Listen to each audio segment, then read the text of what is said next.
Ito yung tahanan ng mga asmari dito sa Abha, Saudi Arabia. At ngayon po yung araw ng pag-uwi ko ng Pilipinas. Samahan niyo po ako. Mixed emotion po ang nararamdaman ko ngayong araw na ito. Masayang masaya ako dahil makikita ko na muli yung pamilya ko. Pero syempre sobrang lungkot din ang kabilang side ng puso ko dahil iiwanan ko na yung aking amo.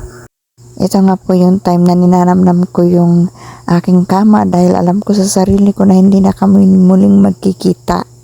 Ito naman po yung kaganapan bago ko umalis ng bahay.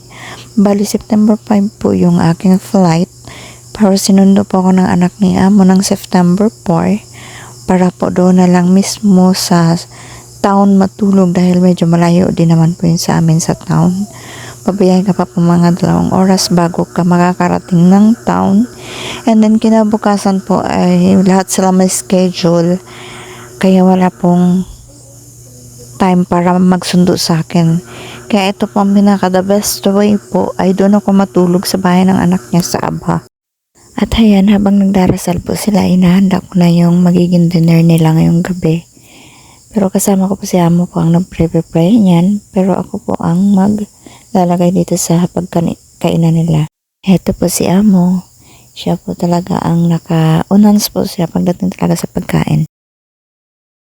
Ito naman po yung araw ng pag-alis ko ng Abha. Ito po yung time na inihatid na ako ng anak ni amo sa airport.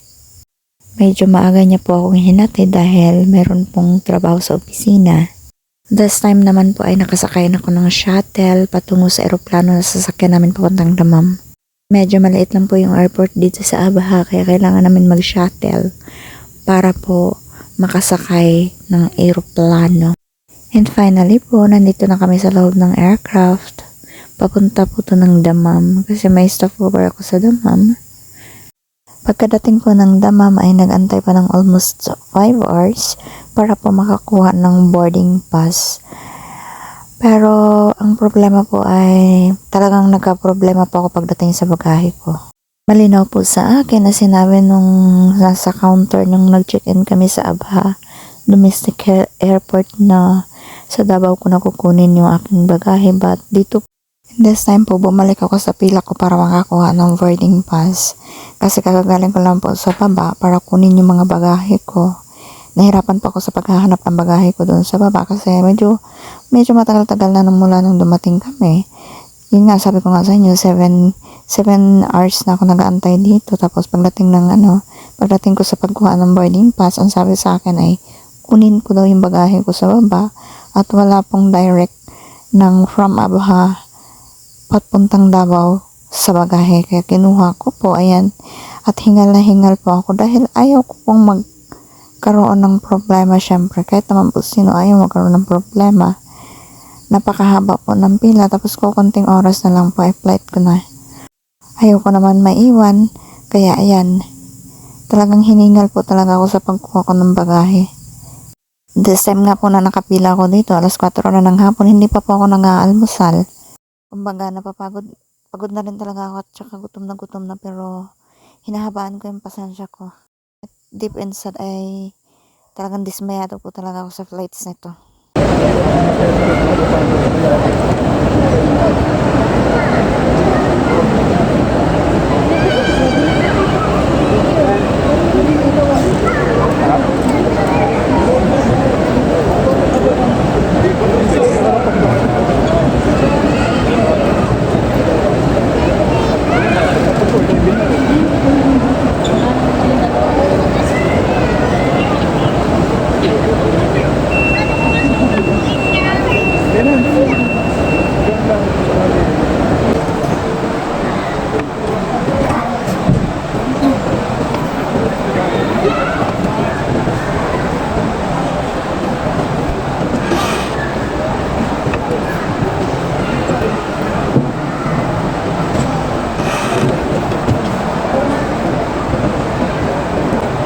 Matagal pa yung guys, sobrang haba ng pila para sa boarding pass.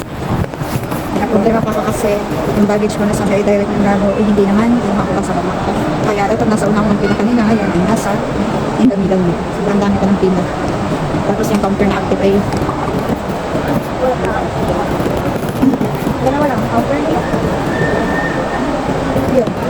yung kamay. Kaya talaga namang matagal. As in matagal.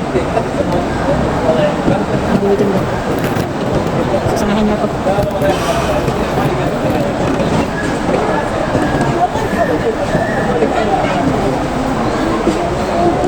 Wala pa ako almusal. Kasi wala pa akong kain. Wala kanina. Nagpapagbiyahe ko. Tapos sa tagalan ko ito sa board. Good luck na lang talaga sa video ko. Ninipis.